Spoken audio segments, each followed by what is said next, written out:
कभी सोचा है एक ऐसी जगह के बारे में जो 20 साल तक, आप सोचिए 20 साल तक विद्रोह की आग में जलती रही, और आज आज वो पूरे भारत के लिए शांति और तालीम की एक मिसाल बन गई है। जी हां, ये हैरत अंगेज कहानी है मिजोरम की, उसके संघर्ष से लेकर संरक्षण तक के सफर की। मिजोरम को जब कोई पहली बार देखता है ना, तो ऐसा लगता है जैसे किसी जन्नत में आ गए हों। चारों तरफ घुमावदार पहाड़ियां, शांत वादियां, मतलब एक ऐसी तस्वीर जो दिल को सुकून दे जाए। पर इस बेमिसाल खूबसूरती के पीछे एक बहुत ही गहरा और कह सकते हैं एक बेचैन कर देने वाला इतिहास छिपा हुआ है।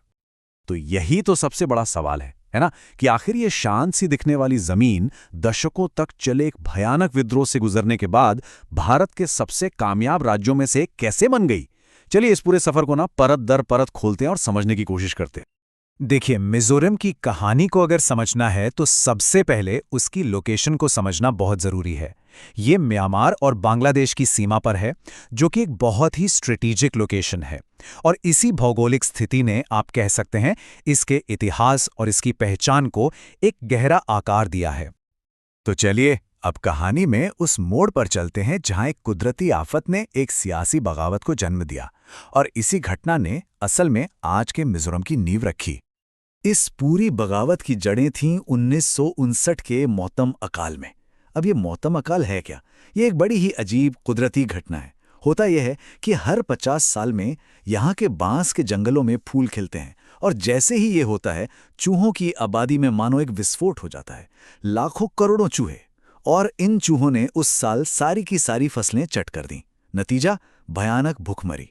और जब लोगों को ये लगा कि उस वक्त की असम सरकार ने उनकी कोई मदद नहीं की, उनकी अनदेखी की, तो बस इसी नाइंसाफी और गुस्से की भावना ने बगावत की चिंगारी को आग में बदल दिया। और बस उस एक अकाल ने घटनाओं का एक ऐसा सिलसिला शुरू किया जिसने पूरा इतिहास ही बदल कर रख दिया। देखिए, 1961 में मिजो नेशनल फ्रंट यानी MNF बना। शुरू में तो ये एक रिलीफ ऑर्गेनाइजेशन था, लोगों की मदद के लिए। लेकिन हालात ऐसे बदले कि 1966 तक आते आते यही संगठन भारत से आज़ादी की मांग करने वाला एक हथियारबंद विद्रोही गुट बन गया। अगले 20 साल, पूरे 20 साल संघर्ष में बीते, और फिर आया साल 1986, जब ऐतिहासिक मिजो शांति समझौते पर दस्तखत हुए। और इसके ठीक एक साल बाद 1987 में मिजोरम को भारत के 23वें राज्य का दर्जा दे दिया गया। अब ये विद्रोह क्यों हुआ, उसकी विचारधारा क्या थी, इसे समझने के लिए MNF के नेता लाल डेंगा का ये बयान बहुत अहम है। उन्होंने कहा था कि मिजो और दूसरी पहाड़ी जनजातियां खुद को कभी भारतीय मानती ही नहीं थी। वो एक अलग राष्ट्र थे, बाहरी लोगों से बिल्कुल अलग। ये जो एक अलग पहचान और एक अलग राष्ट्र की भावना थी ना, इसी सोच ने 2 दशकों तक इस संघर्ष को हवा दी। तो जब 1986 में वो शांति समझौता हुआ, वो सिर्फ गोलियों और हिंसा का अंत नहीं था। नहीं, वो एक बिल्कुल नए दौर की शुरुआत थी। वो एक मील का पत्थर था, जब MNF ने हथियार डाल दिए और भारतीय संविधान के दायरे में रहकर काम करने के लिए हामी भरी। तो मिजोरम में सही मायनों में शांति के एक नए सूरज का उदय हुआ। तो चलिए अब उस संघर्ष के दौर से आगे बढ़ते हैं और देखते हैं आज के मिजोरम को। एक ऐसा मिजोरम जिसने शांति समझौते के बाद से एक असाधारण, एक कमाल की तरक्की की है।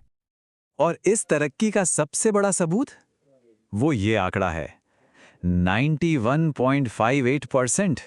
ये मिजोरम की लिटरेसी रेट है, पूरे देश में दूसरे नंबर पर। सोचिए, तालीम पर, शिक्षा पर इतना जोर देना, यही इस राज्य की कामयाबी का एक सबसे मजबूत पिलर रहा है।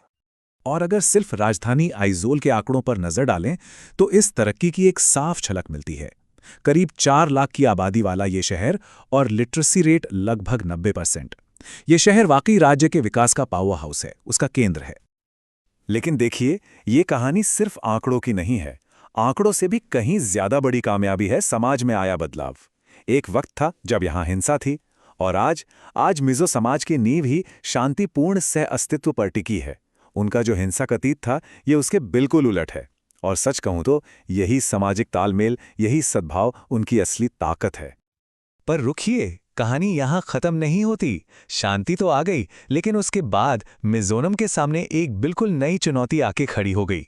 और ये चुनौती है अपनी परंपराओं और अपने पर्यावरण के बीच एक नाजुक संतुलन बनाने की। और ये चुनौती सामने आती है जूमिंग के रूप में। जूमिंग, जिसे शिफ्टिंग कल्टीवेशन भी कहते हैं, ये खेती करने का एक सदियों पुराना पारंपरिक तरीका है और गांव की अर्थव्यवस्था की तो ये रीढ़ की हड्डी है। लेकिन इसमें होता क्या है? जंगलों के एक हिस्से को साफ करके जलाया जाता है और फिर वहां खेती होती है, और यही प्रक्रिया पर्यावरण के लिए एक बहुत बड़ा खतरा बन जाती है।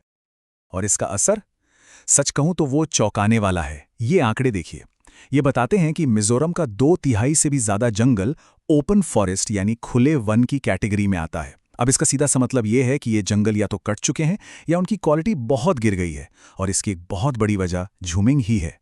तो सवाल यह है कि मिजोरम इस बड़ी पर्यावरणीय चुनौती से निपट कैसे रहा है?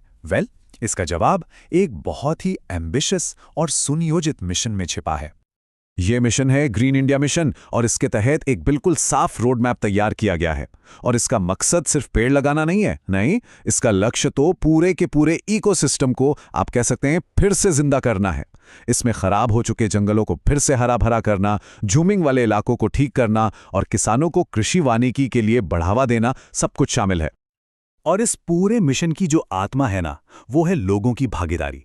कमाल की बात यह है कि जिस कलेक्टिव स्पिरिट, जिस सामूहिक भावना ने मिजोरम में शांति लाई थी, आज वही भावना उनके पर्यावरण को बचाने के काम आ रही है। जॉइंट फॉरेस्ट मैनेजमेंट नाम की एक पहल है, जिसके तहत सरकार और लोकल कम्युनिटीज कंधे से कंधा मिलाकर काम करती हैं।